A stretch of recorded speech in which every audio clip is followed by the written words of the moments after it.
Good evening and welcome to another episode of Taking Back Jamaica with your host DJ Sean.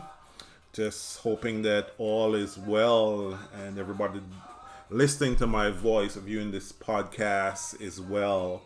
Um, just a quick note here. Just want to say my personal condolences to the Bryan family.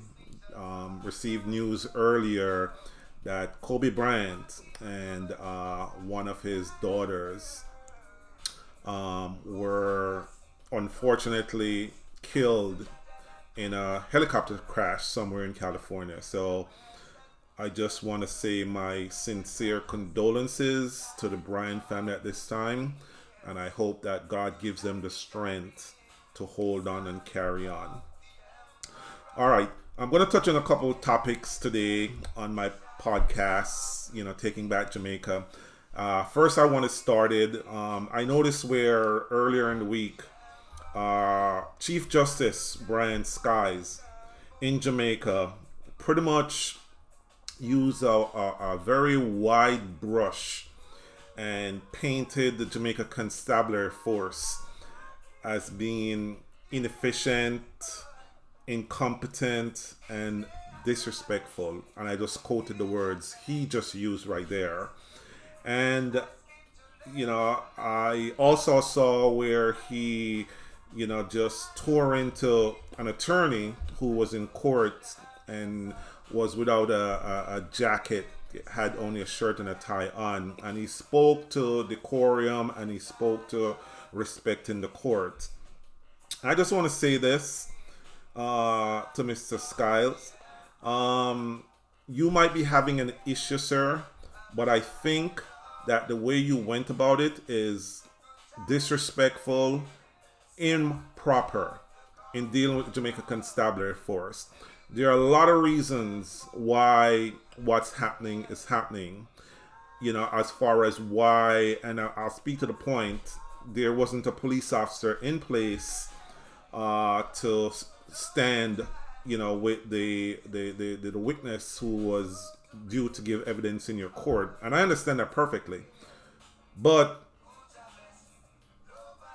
I think you're doing the Jamaica Constabulary Force, I think you're doing the country a disservice by using such a broad brush to call the whole institution inefficient, incompetent, and disrespectful. I have seen, and Jamaicans have seen, tons of times over the years. You said you've been in the business you're in over 30 years. I personally have seen, and a lot of Jamaica police force and civilians have seen, the same tardiness from your co-workers. So if you're going to paint the Jamaica Constabulary force as inefficient, incompetent, and disrespectful, and you're going to harp on the lawyers for not having a jacket on in court with a shirt and tie, then you shouldn't stop there. You should speak about your co-workers, your judges, who many times are tardy, they're absent, and they're intolerable. So if you want to do that in the open, then you should also speak about your co-workers, your judges, right? I think the proper thing to do is to address the matter with the police commissioner. You can take it a bit further and go to the Minister of National Security, but I think the way that you did it was disrespectful and improper. Disrespectful and improper. Because you're using one broad brush to paint the whole organization. Fully knowing that your friends in government does not provide the police with the support. They don't provide them with the logistics. They don't provide them with the tools to do their job in a manner which you expect. All right? So if you're looking for someone to beat up on, start at the top. Start at the top with your friends, Justice Sykes. Okay? And I know the Federation or the Police Officers Association probably won't come out publicly as you did and try and disgrace the whole organization and address you. I think they're going to have decorum and they'll probably write a letter or make representation. I think that's the way to handle it, and not the disrespectful way that you did, Chief Justice Bryan Sykes. All right? All right. My second point today, Jamaica. What's going on? Jamaica continues to slip on the Corruption Perception Index released by an organization called Transparency International. Jamaica is currently ranked at 74, slipping last year from 70. The ranking comprises 180 countries, and Jamaica keeps slipping. You wonder why? You don't have to look far. Big money flows freely in Jamaica. It flows into the elections. It flows into the procurement. It flows into the criminal justice system. The government only listens to the wealthy and the well-connected. No wonder they continue to slip in the Corruption Perception Index. You know, when you look at the people who are running Jamaica, you look at the corrupt people who are running Jamaica. No wonder why. You know, when you look at the leaders in Jamaica right now, why corruption is so high. You look at the Prime Minister Andrew Holness. You look at Babsy Grange. You look at Darrell Vaz. Those are the people who are running Jamaica. That's why. That's one of the reasons why Jamaica will continue to slip. Will continue to slip. Because they're all corrupt. Big money, cronyism. That's what's going on in Jamaica right now. That's why Jamaica continues to slip in this index and will continue to slip until we do something about it. I noticed recently where, before I go to that point, let me just add to where I was, going. We all see the steady deterioration in public safety in Jamaica. Every year it gets worse and worse. Criminality has increased in sophistication, brutality. Why? Because the high probability of escaping and getting away once they've committed crime. I saw where a police officer on traffic duty in New Kingston, if I'm not mistaken, was struck by a taxi. After the taxi was ordered to pull over and stop, he appeared as if he was stopping and then used his vehicle as a lethal weapon to try and kill this police officer. Now, what I don't understand is, how can something like that happen in New Kingston, such a busy little hub, and those people in that taxi can have the time to drive away and just disappear back into the population? Mr. and Mrs. Police Officers, what type of coordination are you guys exercising? How can he commit such a brutal act and is not in custody within hours?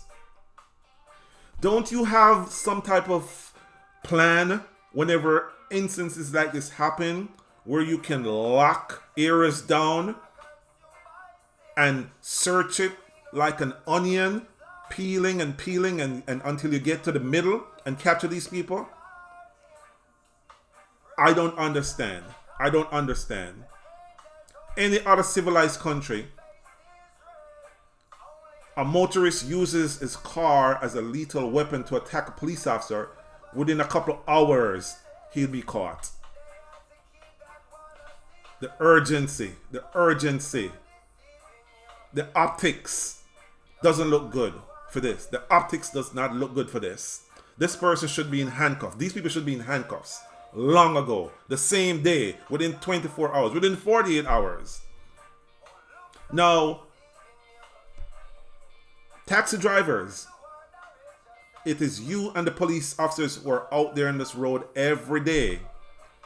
Your taxi organization, I truly hope you are helping to identify this individual, because you all work with this individual.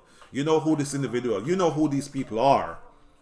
So you need to show support. You need to show a good leap of faith and help provide information so that the police can get this attempted murderer or murderers in custody where they belong and in front of the courts. So taxi drivers, step up. I challenge you, step up. Step up.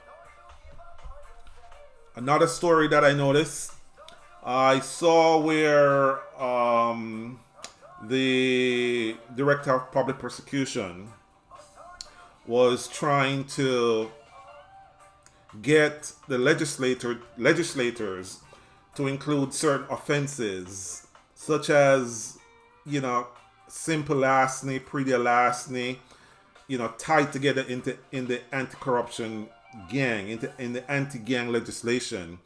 And it was being met by defiance by two of the worst national security ministers ever in Jamaica, Bunting and Knight, two of the worst national security ministers ever in the country of Jamaica. You wonder why. There's no secret. The way you fight crime, you attack the small quality of life offenses. And once you attack the small quality of life offenses, it will take care of the big ones. As the DPP rightfully says, the gangs are being funded when they break into someone's home, they steal a television, they steal a laptop, and they go fence it. When they go steal the farmer's goat and they sell them, or they trade them with Haiti for guns. So instead of being blockers, why not help Mr. Bunting and Mr. Knight of the People's National Party? Why not contribute? Every day you're lambasting the government for being ineffective and their strategy is ineffective. And when they try to do something of substance, you block their path. So guess what? Jamaica now have no use sooner. Funa ask Nasi power again for a long time because they don't have a plan. I'm talking to the PNP. When they don't have a plan. Don't not have a plan. 80-year-old abducted, found, hand-tied, and murdered. What is Jamaica coming to? The brutality of these Jamaican men. I see them battering the Jamaican women, killing them. Domestic disputes. It's wrong. It gotta stop. That's no way to do it. If a woman says she didn't with her, left her. Leave her alone. And women, go to the police. Get the order of protection. Right? Do what you gotta do. Get out of there. If you think it's unsafe, run. Get out of there. Alright? So much to say, so little time to do it. Until next time, Jamaica, this is DJ Sean of Taking Back Jamaica saying, "What good."